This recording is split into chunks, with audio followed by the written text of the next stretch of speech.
I suffer from short-term memory loss, or at least I think I do. See, STML isn't exactly how it's portrayed in the movies. No, I don't go to bed at night and wake up the next day having completely forgotten the events of the day prior. For me, it's more so the little things. You see, it started about 6 months ago, when I woke up at 6 in the morning to go to the local gas station and fulfill my daily routine of a morning coffee before work. The thing is, I couldn't find my keys. I know for some that may sound like nothing, and most people will just chop it up to me having misplaced them. To be fair, they're not completely wrong. Please, hear me out for a second. I'm very organized. Some may even classify it as OCD. However, I like to think of it as me being very careful with my items. I mean, for God's sake, I have a key holder for a car. I'm single. Nobody's coming in and out of here. I own one car, and the key holder can hold up to 10 keys. Though, that's a bit ridiculous in my opinion. But the point I'm trying to make is that I would never in a million years not put my keys back on that holder. I spent the entire morning in a frenzy trying to find them. I kept trying to recount my steps from the day before, but everything felt so fuzzy. It wasn't your typical, I can't remember something. No, it was more like I had a complete gap in my memory. I dug through drawers, pant pockets, couch cushions, the trash can. I almost even went as far as pulling up my floorboards in hopes of finding some hidden treasure in the form of my keys. Now, of course, I had to call work and tell them I'd be a few hours late. But finally, my panic pursuit came to an end, for the time being at least, and grabbed my spare keys. But that was only the first of many similar incidents to come. Now, a few months went by and I continued to search for my keys to no avail. Part of me was paranoid someone had taken them, given them access to my car and front door. Logically, I knew that couldn't happen. Why would anyone want to break into my house simply to take my keys? And so I let it pass, and to keep my paranoid mind at bay, I changed the locks. The thing that irked me most about it was losing the keychain. My girlfriend, or I guess now ex-girlfriend, gave me the keychain at the start of our relationship 2 years ago, and it had this white rabbit's foot on it. When she gave it to me, she said, "Since you made me the luckiest girl, I only thought it would be fair to give you some luck back." Yeah, I know it's cheesy, but sometimes cheesy can work. She was really great, and it still amazes me how something as great as our relationship can turn sour in the matter of a few weeks. We have now been separated for around 6 months. I'd be a liar if I said I still didn't think about her every day. It was almost Christmas time when the next STML incident would occur. This year my office was throwing a fairly big party, and since the party would be the best time to rub shoulders with upper management, I thought I would try to look my best. So I had mentally planned out my best outfit: a black buttoned-up shirt, expensive dark gray dress pants, with my not too flashy but still stylish Prada belt, and my best pair of shoes. This was a very expensive outfit, one that I've rarely ever worn, and only for the most important of events.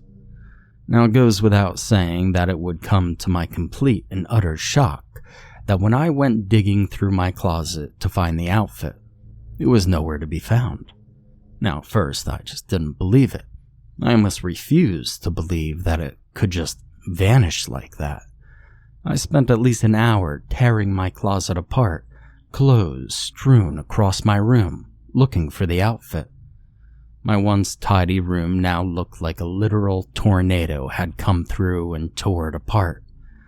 After searching the closet top to bottom, I went and ransacked every inch of my house.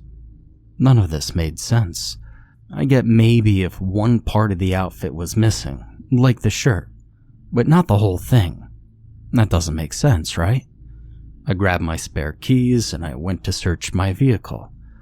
I had no real reason to believe they would be anywhere near my car, but I was desperate.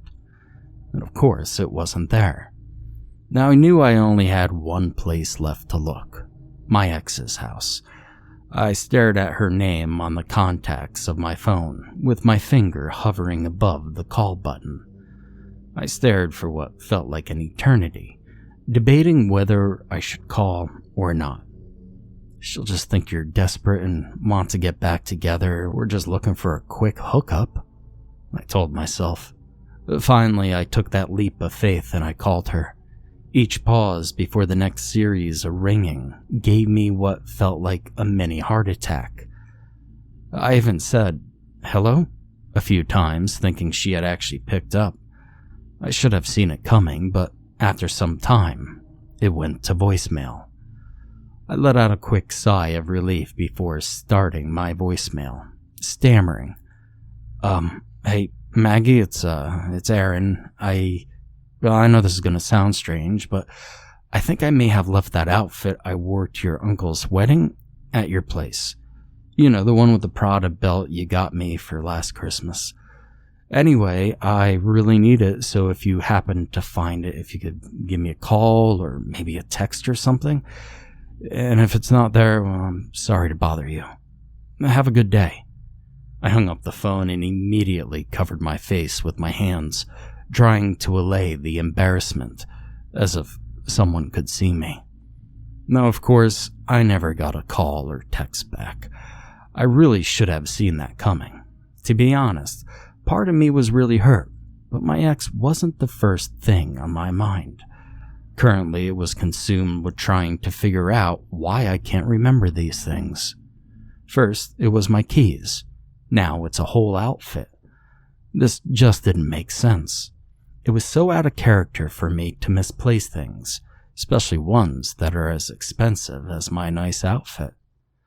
I eventually caved in and bought a whole new outfit and equally as elegant outfit for the party. The event was as nice as you would expect an office party to be. I saw my coworkers, Jeremy and Martin, standing around near the back, and I decided to approach them. I really enjoy both of their company, even though I never had a chance to hang out with them outside of work. Or at least, that's what I thought. This leads me to why I believe I'm suffering from short-term memory loss. After a few minutes of small talk with the guys, Jeremy looks over at me and says, "Hey Aaron, we all had such a good time at Skip's bar. You should come back again and kick it with us." "Skip's?" I asked, puzzled. "What are you talking about?" "No way you got that drunk, man."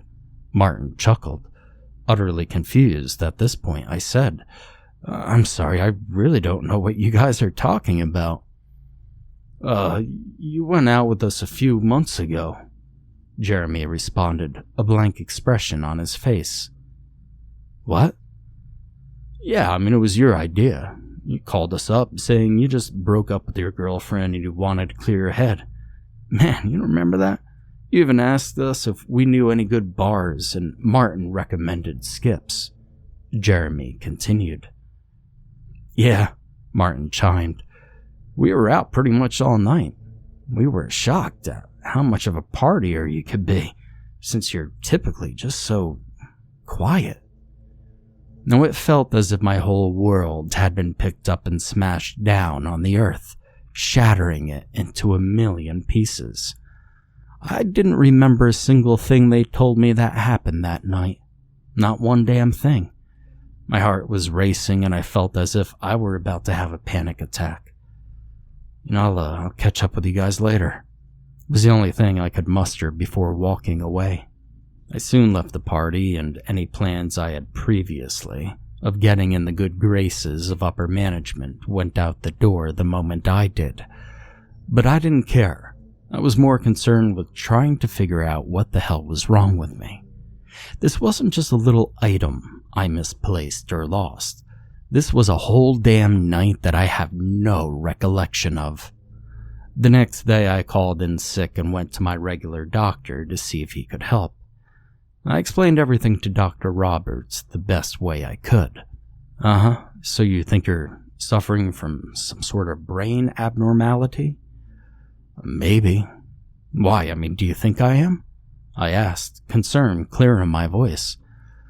Aaron, do you know what STML stands for? Dr. Roberts questioned. No, I don't think I do, I replied. Well, it stands for short-term memory loss. Tell me, have you suffered from any recent head injury? No, I haven't, I responded. What about sleep deprivation? Have you been getting a full night's rest? He continued. Yeah, I get a good 8 hours about every night. Why, do you think something's wrong? Before we jump to any conclusions, one last thing.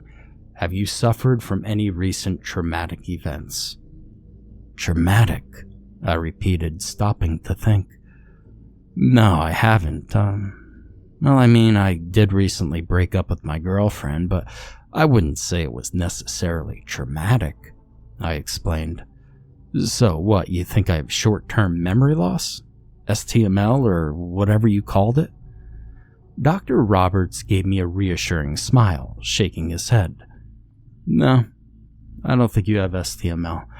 I think you're a healthy young man who probably puts too much stress on himself. Here, I'll give you a doctor's note. Why don't you take a few days off of work and just get out of your head for a minute? You're a nice young guy. Don't worry about all of this. I looked down at the note before asking. So you think I'm fine? I think you're too stressed for your age, especially over things that are so minor. I took the doctor's advice and took a few days off of work. I wish I could say it helped, but if anything, it made it worse. Whatever it was. Over the next few weeks, I was completely paranoid. I second-guessed every decision or memory I had. It was like I didn't fully trust myself, or at least not my brain. The days I wasn't at work, I would spend hours still trying to look for my keys. I was completely obsessed. I finally made the decision that work was taking up too much of my time, distracting me from finding my keys, and, so I quit. Finally, my time could be fully spent on my search. Now, I know it sounds odd, but I felt that if I could find my keys, then the whole world could make sense again, and this nightmare could finally be over. The next 2 months, I barely left the house, or took any phone calls. Though to be fair, I rarely received any calls in the first place. Soon I forgot I even had a phone, which would make sense, as I had forgotten to pay the bill for 2 straight months, and the phone service had been shut off. Over that time, I had the same dream, or rather nightmare, every single night. In my dream, I would see my keys on the rabbit's foot keychain that Maggie gave to me, spinning in the air above my head, out of reach, taunting me. And that dream consumed me, only furthering my obsession with finding that damn thing. It wasn't much longer until the worst started to happen. I began to hear a noise. Not just a voice, but more like a faint sound, almost like a tap. Each day it grew louder and louder. I couldn't decipher where it was coming from, but I felt if I could find the source, I could find the keychain. And then one day it stopped, and I didn't hear it again for a whole week. And that leads me here, to today. It has been 6 months since I lost the lucky rabbit foot keychain, and today I noticed something while looking at my floor. My wooden floor panels were off of their pattern. It looked as if the floor had been tampered with on a certain section of my house in the living room. My heart dropped when I noticed this. How long has this been this way? I thought to myself, and that's when I heard the noise again. But this time it wasn't a quiet tap. It was a loud, earth-shaking boom. The noise wouldn't stop. It was so loud, so deafeningly loud, I nearly dropped to my knees in pain. I looked down and finally knew exactly where it was coming from. Underneath the floorboards where the pattern doesn't match. I wasted no time, running to my garage and grabbing a crowbar, hastily prying at the floorboards. And as I did so, the sound grew louder and louder, and my vision began to blur until I had a flashback. I remembered breaking up with Maggie on a Saturday night. I was upset, so that night I called up Jeremy and Martin to see if they wanted to grab a drink with me. They agreed, and I decided to wear my nice outfit. It had been a while since I went out to the bar as a single guy, so, I wanted to dress my best. I remembered the bar. The place was called Skips. I got completely drunk with the guys until we all decided just to call it a night. And I remembered Martin telling me I should get a cab, but I brushed him off, telling him, "I'm okay to drive." Just as I was on the verge of remembering everything, I snapped back into reality. Now I continued digging up the floor, and as I did, the stench began to come out from underneath. In my whole life, I'd never smelled anything so foul. I nearly vomited. And finally, I had removed all the floorboards and looked down beneath. But that's when again I was struck with another flashback. This time I was driving home from the bar, completely intoxicated, swerving left to right. It must have been about 3 a.m, and that's when it happened. Standing on the side of the road was a man in his late 30s, and what appeared to be a child who couldn't have been older than 10. They had their emergency flashers on. Their car must have broken down, and before I knew it, I had hit them. I was so drunk I didn't even know what happened at first. My head smacked hard against my steering wheel as I came to an abrupt stop. I clambered out of my car, not understanding what had happened, and I checked for damage. Luckily for my car, there wasn't a scratch on it. I then looked behind my vehicle, and there on the ground was the now dead and mangled bodies of the young child and that man. I stood there for a solid 5 minutes in complete silence before tears started rolling down my cheeks. I looked around, checking to see if there was a car in sight. Luckily for me, there wasn't. I proceeded to load the bodies into the trunk of my car, and I drove off. I quickly arrived home, but now I was left with the issue of getting rid of them. I paced back and forth in my garage, trying to figure out what to do, until I looked over at my shelf that had some spare wood floorboards atop it. And that's when I got the idea to rip out a few panels and to place their bodies beneath it. I loaded them both down one by one, and I remember staring at them down there, feeling like I was going to puke from the sight and from my guilt. I looked down at my clothes, realizing that they were covered in blood, so I took them off and threw them down in the pit with them, my shoes included. Finally, I looked to my hand, and my white rabbit's foot keychain was soaked in blood. Their blood. So I dropped it down there with them too. Then I sealed the hole with the new boards. Being the clean freak I am, I had a mountain of cleaning supplies. I spent hours upon hours of the night going over every inch of my car, scraping off their blood. The rest of the night I cried and kept telling myself it didn't happen, until I finally fell asleep. I snapped back into current time as I once again looked down at the hole to see 2 dead bodies that were showing some signs of decay. At this point, I'm far too shaken to take care of the odor anymore. On top of them are my bloody clothes, and far down to the right of them is my white rabbit's foot keychain, caked in dry blood. I bent down and grabbed the keychain, and the moment I do, The noise finally stopped. It stopped, and the whole world feels normal again, even just for a moment. I fall to the ground and I stare at the keychain, trying to process what I had done.